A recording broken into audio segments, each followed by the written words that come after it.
इस फिल्म की शुरुआत 14 अप्रैल 1865 के समय दिखाती हुई होती है, जहां पर अमेरिका के राष्ट्रपति अब्राहम लिंकन अपने जीवन की कुछ बातें अपने डायरी में लिखकर अपने प्यारे दोस्त हेनरी को दे देते हैं। वो कहते हैं कि अब ये काम मैं और नहीं कर सकता, इसलिए आगे के काम मैं तुम पर छोड़ता हूँ। इसके बाद कहानी 37 साल पीछे चले जाती है, जहां पर हमें अब्राहम लिंकन की बचपन को दिखाया जाता है, जहां पर हमें दिखाया जाता है कि अब्राहम लिंकन के परिवार बहुत ज़्यादा कर्जे लेते हैं और वो उस कर्जे को चुकाने के लिए उसी इंसान के पास काम करते हैं जिससे उन्होंने कर्जा लिया था। तभी अब्राहम के दोस्त विलियम, जो कि एक अफ्रीकन था, उस पे एक अमेरिकन इंसान बहुत ज़्यादा टॉर्चर करते हैं, क्योंकि ये वो दौर था जो गोरों और कालों में भेदभाव किया जाता था। वो हमेशा काले लोगों को अपनी गुलाम समझता था। इस बात पर अब्राहम के पिता थॉमस को गुस्सा आ जाती है और वो जैक से भिड़ जाती है। जैक यहाँ की बहुत बड़ा जमींदार था और एक ऊंचे रुतबे वाला आदमी था, इसलिए वो सभी को नीचे दर्जे वाले लोग समझता था और वो किसी को भी खड़ी खुटी सुनाती रहता था। अब्राहम के फादर उसे कहता है कि यह जगह कोई पर्सनल प्रॉपर्टी नहीं है और यह सरकारी जमीन है, और अगर तुम्हारे पास पैसे है तो इसका मतलब यह नहीं कि तुम सारी जमीन को खरीद लिए हो। मैं इस बारे में पुलिस में कंप्लेन करूंगा। यह सुनकर जैक उसे कहता है कि अच्छा, तो तुम्हें तो सबक सीखना नहीं पड़ेगा। तो वो अजीब सी स्मेल करके वहाँ से चला जाता है। इसके बाद हमें रात का सीन दिखा जाता है, जहाँ पर अब्राहम अपनी ऊपर वाली जगह पर लेटी हुई थी और उसे किसी के आने की आहट मिलती है। तो जब वो नीचे देखती है तो वहाँ पर कोई था जो कि जैक था, लेकिन अब्राहम बहुत छोटा था कि इससे पहले कि वो कुछ कर पाती, जैक उसकी मॉम के साथ कुछ करके वहाँ से चला जाता है। खैर, अब सुबह हो चुकी थी और जब थॉमस अपनी पत्नी को देखती है तो उसकी हालत बहुत ज़्यादा खराब थी और उसकी आंखों की पुतलियाँ ऊपर सड़ चुकी थी। खैर, जब थॉमस डॉक्टर को बुलाती है तब डॉक्टर कहती है कि यह बीमारी मुझे नहीं लगती है, इसलिए हमें उसे दिखाने के लिए शहर ले जाना पड़ेगा। डॉक्टर के चले जाने के कुछ देर बाद ही अब्राहम की मॉम की मौत हो जाती है। अब्राहम अपने फादर से कहता है कि मैंने कल रात मॉम के पास जैक को देखा था, और थॉमस समझ जाता है कि कल का बदला जैक ने मुझसे ले लिया है, लेकिन वो उससे बदला नहीं ले सकती क्योंकि वो एक बहुत बड़ा आदमी है। और वो अपने बेटे को भी समझाता है कि जब तक मैं जिंदा हूँ तब तक तुम्हें बदला लेने की कोई जरूरत नहीं है। इसके बाद कहानी 10 साल आगे की दिखाई जाती है, जहाँ पर अब्राहम एक बार में बैठकर पी रही होती है। अब क्योंकि उसके पापा भी नहीं रहे थे, इसलिए वो जैक से बदला लेने के लिए इरादा बना लिया था। अब यहाँ पर हेनरी नाम की एक आदमी आता है जो अब्राहम को ड्रिंक करते हुए देख लेती है, और वो उसके कंधे पर जब हाथ रखती है तो उसका गन नीचे गिर जाती है। तब हेनरी समझ जाती है कि उसे किसी से बदला चाहिए, जैसे कि अब्राहम ने जैक से बदला लेने का प्लान किया था, इसलिए वो उसका पीछा करते हैं।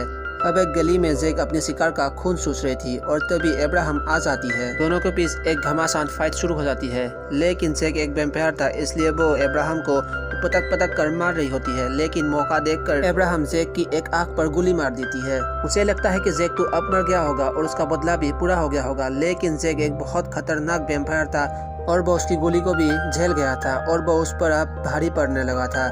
लेकिन तभी वहाँ पर हेनरी आ जाती है और वो उसका जान बचा लेती है। वो जैक को बहुत ही तेजी के साथ एक लकड़ी के ब्रिज पर फेंक देता है। इसके बाद अब्राहम को जब होश आती है तो वो हेनरी के घर में था और वो बताती है कि वो एक वैम्पायर हंटर है, और साथ ही में लोगों को ट्रेनिंग देके उसे भी वैम्पायर हंटर बना देती हूँ। साथ ही वो कहते हैं कि वैम्पायर सिर्फ कहानियों में नहीं बल्कि रियल जिंदगी में भी होती है। हेनरी अब्राहम को भी वैम्पायर हंटर बनने के लिए कहती है और वो कहती है कि मैं तुम्हें सिखाऊंगा कि वैम्पायर हंटर कैसे बनते हैं, बस तुम मेरे लिए काम करना, और मैं तुमसे वादा करता हूँ कि वैम्पायर के खिलाफ लड़ने के लिए मैं तुम्हें पूरी तरह से तैयार कर दूंगा और तुम बाद में जैक और उनके जैसे ही वैम्पायर को खत्म कर सकती हो। यह सारी बातें सुनकर अब्राहम हेनरी के ऑफर को मान लेती है, क्योंकि उसे अपनी माँ की बदला लेना था जैक से।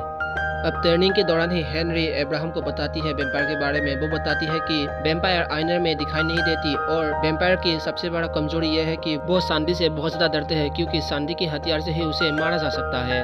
साथ ही साथ वो वैम्पायर का लीडर एडम और उसकी बहन के बारे में बताती है, और वो साथ ही बताती है कि उन दोनों ने ही सबसे पहले अमेरिका में लोगों को वैम्पायर बनाना शुरू किया था। पहले इन्होंने साउथ एरिया में कब्जा किया और अब इन लोगों का प्लान है कि वो लोग नॉर्थ एरिया को भी कब्जा करे, और बाद में उन लोगों की आर्मी से वो लोग पूरी अमेरिका को ही कंट्रोल करना चाहते हैं।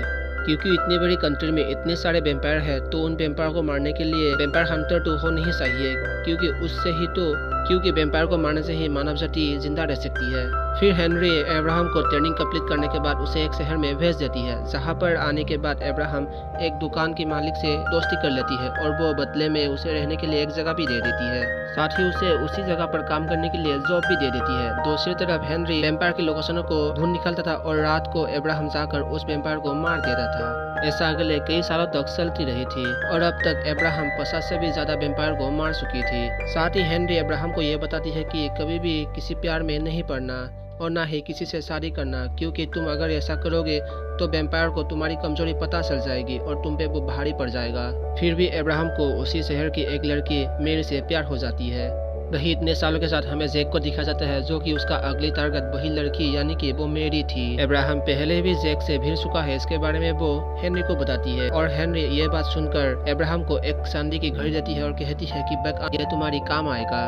इसके बाद अब्राहम निकल जाती है जैक को मारने के लिए, लेकिन तभी जैक को शक होता है कि उसका कोई पीछा कर रही है, इसलिए अब्राहम के हमला करने से पहले ही जैक उस पर हमला कर देती है।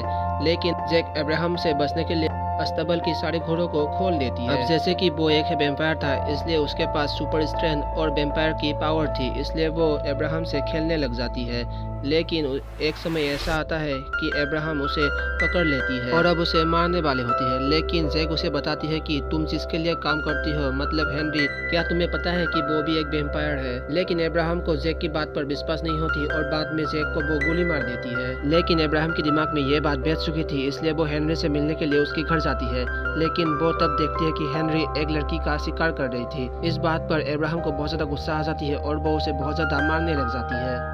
अब वो हेनरी को जान से मारने ही वाली होती है, लेकिन वो उसे सच्चाई बता देती है। वो बताती है कि आज से 50 साल पहले एक एडम नाम की वेम्पायर थी जो बहुत लोगों को मारा किया करती थी और साथ में वो मेरी बीवी को भी मेरे आंखों के सामने ही खून चूस कर उसकी जान ले ली थी और उसने मुझे भी वेम्पायर बना दिया था।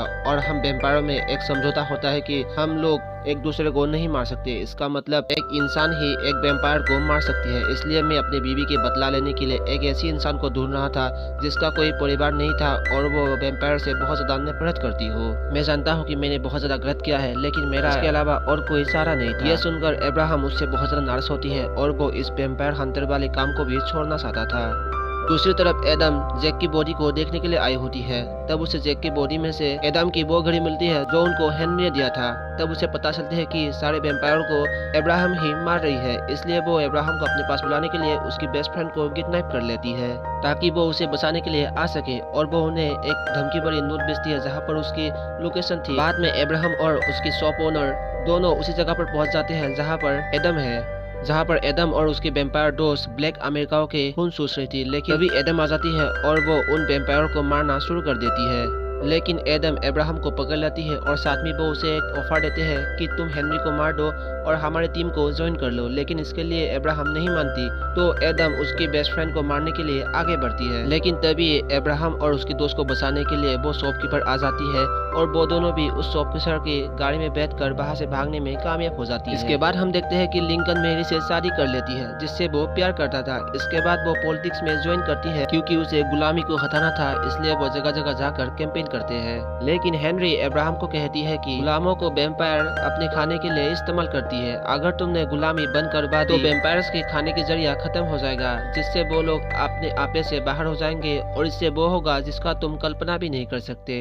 वो पूरी दुनिया में तबाही मचा देंगे। लेकिन लिंकन हेनरी की बात नहीं मानती और वो गुलामी के खिलाफ अपनी प्रोटेस्ट को जारी रखती है। इसके बाद बहुत साल बीत जाती है और हम देखते हैं कि अब्राहम इलेक्शन जीतकर अमेरिका के राष्ट्रपति बन चुकी होती है और वो अपने बीवी और अपने दोस्त के साथ अब व्हाइट हाउस में रहते हैं। अब इसके बाद अमेरिका में सिविल वॉर शुरू हो जाती है, जिसमें नॉर्थ अमेरिका और साउथ अमेरिका बीच हो रही थी। और तभी अब्राहम सारे गुलामों को छोड़ देने की ऑर्डर देती है, जहाँ पर नॉर्थ और साउथ पोल में जो गुलाम थे, जिससे वो आजाद हो जाए। लेकिन इन सब के दौरान एडम की सिस्टर व्हाइट हाउस में आकर अब्राहम की बेटे को इन्फेक्टेड कर देती है। लिंकन की वाइफ कहती है कि तुम मेरे बेटे को किसी भी तरह से बचा लो। फिर हेनरी आकर कहती है कि मैं तुम्हारे बेटे को बचा लूंगा, लेकिन वो नहीं रहेगा जैसे वो पहले था, मतलब वो वेम्पायर बन जाएगा, जिसके लिए अब्राहम बिल्कुल भी नहीं मानती और उसके सामने ही उसके बेटे की मौत हो जाती है और वो कुछ भी नहीं कर पाती। जिसके बाद वो ठान लेता है कि वो सारे वेम्पायर को खत्म करके ही रहेगा, इसलिए वो कुछ सेना तैयार करती है और वो उसे वेम्पायर के लड़ने के लिए भेज देती है। लेकिन वो वेम्पायर इतने ज्यादा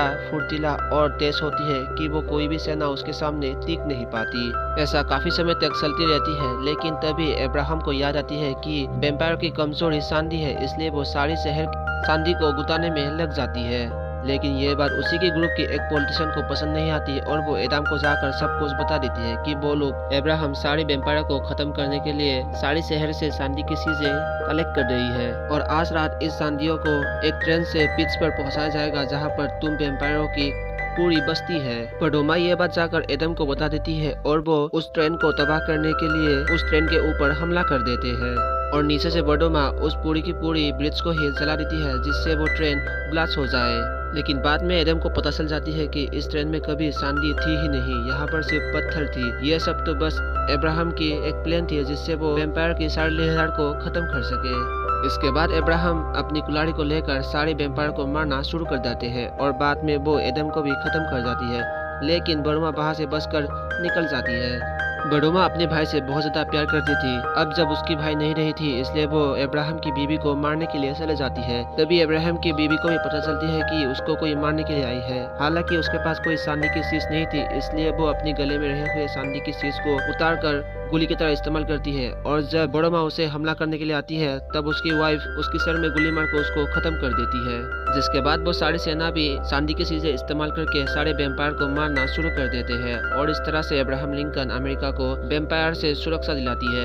इसके बाद हमें प्रेजेंट में दिखाया जाता है जो कि 17 अप्रैल 1865 का टाइम होती है और अब्राहम अपने डायरी में कुछ लिख कर अपने दोस्त हेनरी को दे देते हैं और ये आज के ही दिन है जो अब्राहम के प्रेसिडेंट काल की आखिरी दिन थी। तभी ऊपर से एक हेलीकॉप्टर नीचे आती है, इसका मतलब कि नया प्रेसिडेंट आ चुका था और इसी के साथ ये मूवी खत्म हो जाती है।